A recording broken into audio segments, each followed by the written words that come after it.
PM Modi ने NDA के 45 नए लोकसभा सांसदों के साथ शुक्रवार को पीएम आवास पर मीटिंग की। इनमें टीएमसी और उद्धव गुट के बागी सांसद भी थे। पीएम ने इन सांसदों से कहा कि एनडीए एक परिवार है, हम सहयोगी दलों के साथ हैं, हर व्यक्ति का सम्मान किया जाएगा। नीट पेपर लीक साजिश महीनों पहले हुई। सीबीआई ने कहा नीट व यूजी 2026 के पेपर लीक की साजिश परीक्षा के कई महीने पहले रची गई थी। एनटीए के एक्सपर्ट ने पेपर तैयार करने के दौरान ही सवाल याद कर लिए थे। सीबीआई ने दिल्ली के राउज एवेन्यू कोर्ट में दाखिल 94 पेज की चार्जशीट में यह दावा किया है। लोन न चुकाने पर मोबाइल लैपटॉप लॉक नहीं कर सकेंगे बैंक। आरबीआई ने रिकवरी के नियमों में बदलाव किया, 1 जनवरी 2027 से लागू होंगे। केंद्र का हल्फनामा, SC/ST आरक्षण में क्रीमी लेयर लागू नहीं। सुप्रीम कोर्ट ने कहा यह सिद्धांत सिर्फ ओबीसी और SEBC पर लागू, याचिकाएं खारिज की जाएं। हर महीने 610 रुपए जमा करने पर मिलेंगे 1 लाख। SBI की हर घर लखपति स्कीम में 7.5% तक का ब्याज। भारतीय स्टेट बैंक यानी कि SBI एक खास रिकॉर्डिंग डिपॉजिट यानी कि RD स्कीम चला रहा है जिसका नाम हर घर लखपति है। यह एक कस्टमाइज RD प्रोडक्ट है जिसका मकसद है कि आम आदमी हर महीने छोटी छोटी बचत करके मैच्योरिटी पर 1 लाख रुपए या उससे ज्यादा का फंड जुटा सके और लखपति बन सके। पीएम मोदी से मिले सुखबीर बादल। अकाली दल के प्रधान सुखबीर सिंह बादल शुक्रवार को पार्लियामेंट हाउस में प्रधानमंत्री नरेंद्र मोदी से मिले। इस मुलाकात के बाद पंजाब में दोबारा अकाली दल और भाजपा गठबंधन की चर्चा होने लगी। केजरीवाल बीजेपी पर तंज कसते हुए कहा, ना करते प्यार तुम्ही से कर बैठे। राहुल ने E20 पेट्रोल को लेकर सरकार पर सवाल उठाए। राहुल गांधी ने शुक्रवार को एक्स पर एक वीडियो पोस्ट कर E20 पेट्रोल पर सवाल उठाए। राहुल ने कार की टंकी खोलकर अंदर झांका और कहा कि नॉर्मली हम कहते हैं कि दाल में काला है, लेकिन यहाँ तो पूरी दाल ही काली है। इसके चलते लोगों को कार और स्कूटर खराब हो रहे हैं। सरकार ने कहा कुछ लोग E20 को लेकर बेवजह विवाद पैदा कर रहे हैं। पटना में सड़क हादसे में युवक की मौत पर उठा बवाल। पटना के आगमकुआं थाना क्षेत्र में तेज रफ्तार बस की चपेट में आने से युवक की मौके पर ही मौत हो गई। इस सड़क हादसे में युवक की मौत के बाद हालात बेकाबू हो गए। गुस्साए लोगों ने उस बस को आग लगा दी। इसके बाद 10 गाड़ियां फूंक दी। ट्रैफिक पुलिस की एक चौकी भी जलाई, हाईवे जाम कर दिया। 9 थानों की फोर्स मौके पर मौजूद है।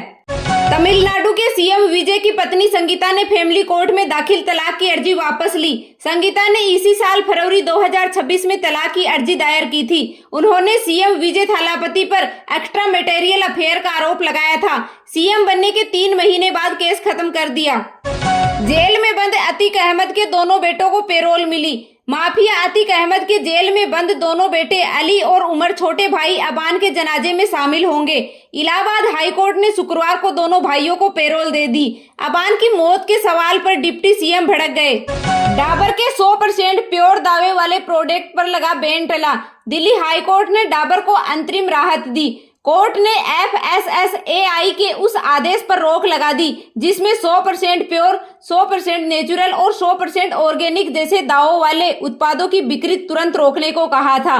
कोर्ट ने केंद्र और FSSAI को नोटिस जारी कर जवाब मांगा। जब तक मामले की अगली सुनवाई नहीं होती तब तक FSSAI का बैन ऑर्डर सस्पेंड रहेगा। सीजेपी पार्टी को चलाएंगे 12 लोग। कॉकरोच जनता पार्टी फिलहाल राजनीति में नहीं आएगी, सरकार के लिए प्रेशर ग्रुप की तरह काम करेगी। सीजेपी ने 12 कोर सदस्यों की टीम का ऐलान कर दिया।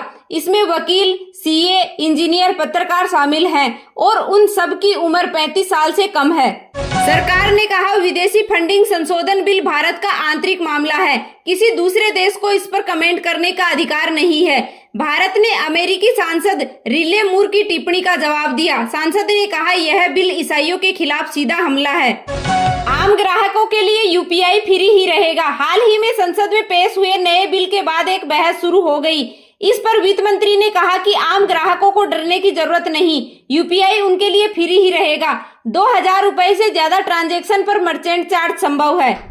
देश भर में लगातार बारिश के साथ आपदाओं का कहर भी जारी। दिल्ली एनसीआर ने शुक्रवार को तेज बारिश से सड़कों पर पानी भर गया जिसमें लंबा जाम लग गया। उत्तराखंड में लगातार बारिश से नदियां खतरे के स्तर पर बह रही हैं।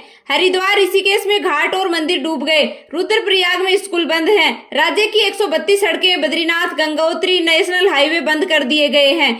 उत्तर प्रदेश में भी लगातार बारिश से नदियां उफान पर हैं। 33 गांवों में 40 सरकारी स्कूलों में बाढ़ का पानी घुस गया।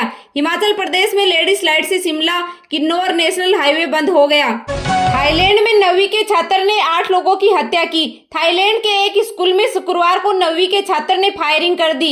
इसमें 3 शिक्षक और 3 छात्राओं समेत 6 की मौत हो गई, जबकि 15 लोग घायल हैं। छात्र ने खुद को भी गोली मारकर के आत्महत्या कर ली। स्कूल पहुंचने से पहले ही छात्र ने घर में दादा दादी की भी हत्या कर दी थी।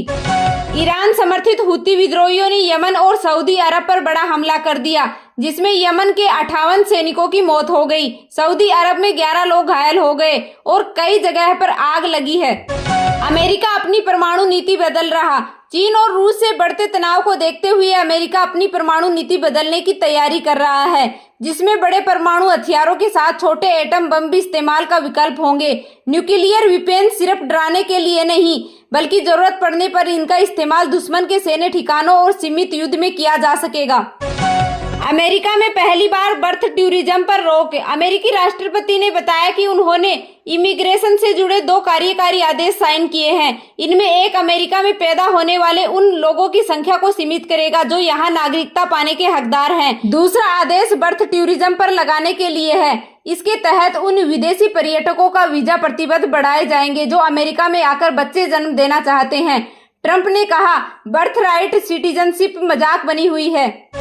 फेसबुक इंस्टाग्राम से युवाओं की मेंटल हेल्थ बिगड़ी।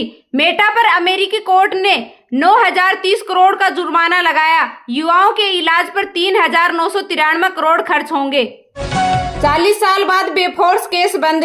सुप्रीम कोर्ट ने आखिरी याचिका खारिज की। घोटाले के आरोप में राजीव गांधी 1989 का चुनाव हारे थे।